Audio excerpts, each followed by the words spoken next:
Всем привет! Меня зовут Алиса, и это канал Морфоген. В этом выпуске мы вам расскажем о самом удивительном месте на нашей планете. Сегодня мы едем в джунгли Перу, к реке, которую ученые считали мифом 500 лет. Если вы еще не подписаны, самое время. Поехали! 2011 год. Перу – сердце Амазонии.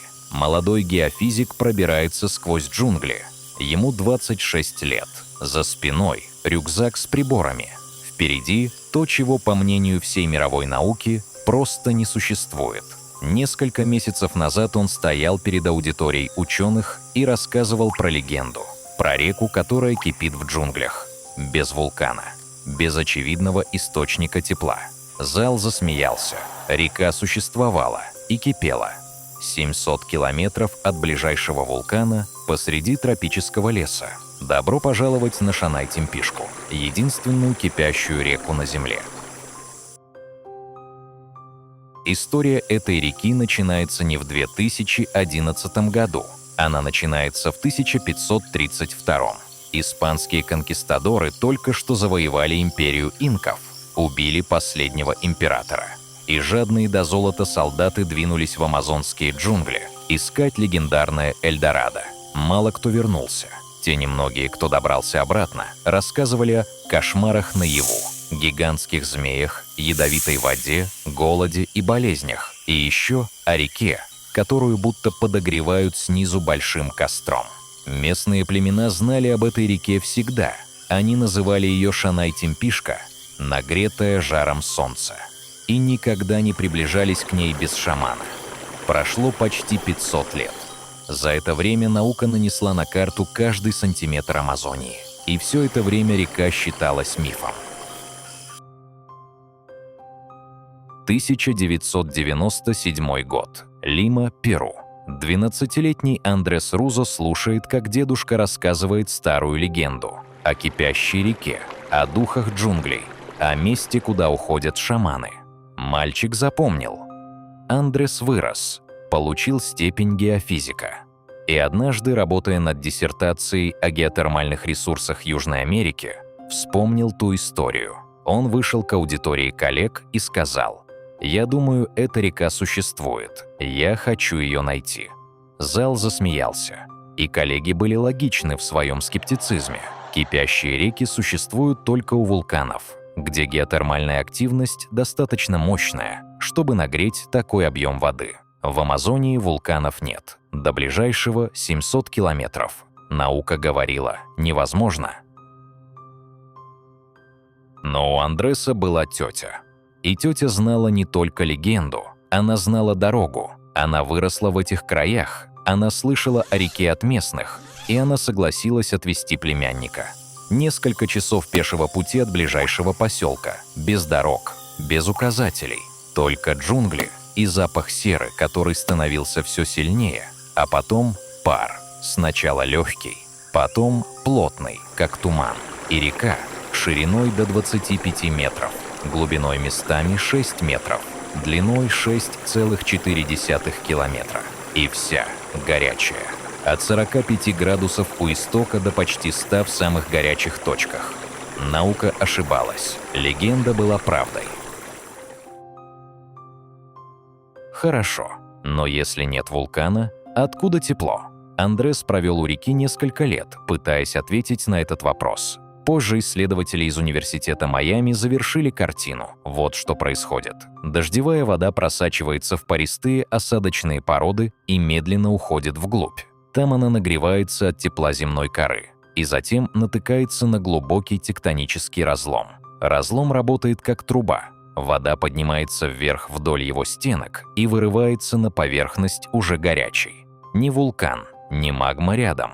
Просто редкое стечение геологических обстоятельств, которое больше нигде на планете не повторяется в таком масштабе. У самого истока реки лежит большой камень. Он поразительно похож на голову змеи. Из его пасти вытекает вода. Местные называют этот дух Якумамой, матерью воды. Шаманы пели ей песни тысячи лет. Геологи дали ей другое название – тектонический разлом. Пара секунд контакта с водой и ожог третьей степени. Это не метафора. Животные, которые случайно оказываются в реке, не успевают выбраться. Андрес описывал: сначала глаза, они белеют первыми, потом все тело, и при этом у берегов кипит жизнь.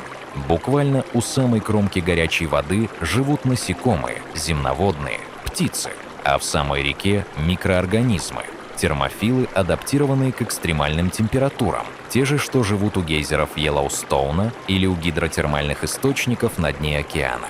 Жизнь нашла способ даже здесь. В 2025 году ученые из Университета Майами опубликовали неожиданный вывод. Шанай-Тимпишка — это не просто аномалия, это окно в будущее всей планеты. Исследователи заметили закономерность. Чем ближе к самым горячим участкам реки, тем менее разнообразным становится лес вокруг. Меньше видов, проще структура, однороднее. Это именно то, что ждет тропические леса при глобальном потеплении. Река стала живым экспериментом, природной лабораторией, где уже сейчас можно увидеть, как повышение температуры меняет биоразнообразие. Амазония производит 20% кислорода планеты. Если температура поднимется, лес изменится именно так, как у берегов этой реки.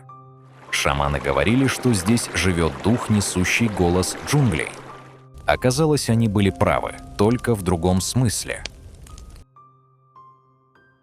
После открытия Андрес Рузо принял решение, которое удивило многих. Он отложил защиту докторской диссертации. Вместо научной карьеры основал некоммерческий проект «Кипящая река». Его цель – сделать Шанай-Тимпишку охраняемым национальным памятником Перу. Открыть ее только для экологического туризма и исследований. Закрыть для нефтяных компаний, которые уже работают в соседних районах. Местное племя Ашанинка, те самые люди, чьи предки тысячи лет охраняли реку как священное место, поддержали его. Получается так, наука потребовалась, чтобы доказать то, что они и так знали, а теперь наука и традиция работают вместе, чтобы это сохранить. Подумайте об этом. Река кипела здесь задолго до того, как Европа узнала о существовании Амазонии. Конкистадоры видели ее 500 лет назад, и им не поверили. В 20 веке упоминания о ней мелькали в научных журналах, и их игнорировали. В 2011 году ученый сказал: «Она существует». И зал засмеялся. А она просто кипела. Каждый день, каждый год, каждое столетие. Сколько еще таких мест скрыто в джунглях? Сколько еще мифов коренных народов?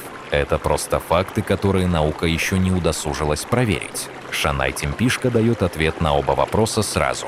До встречи. Удивительно, но в мире, где все, кажется, уже изучено, все еще есть место для настоящих открытий. История Андреса Рузо напоминает нам, иногда стоит доверять легендам и своей мечте, даже если весь мир вокруг настроен скептически.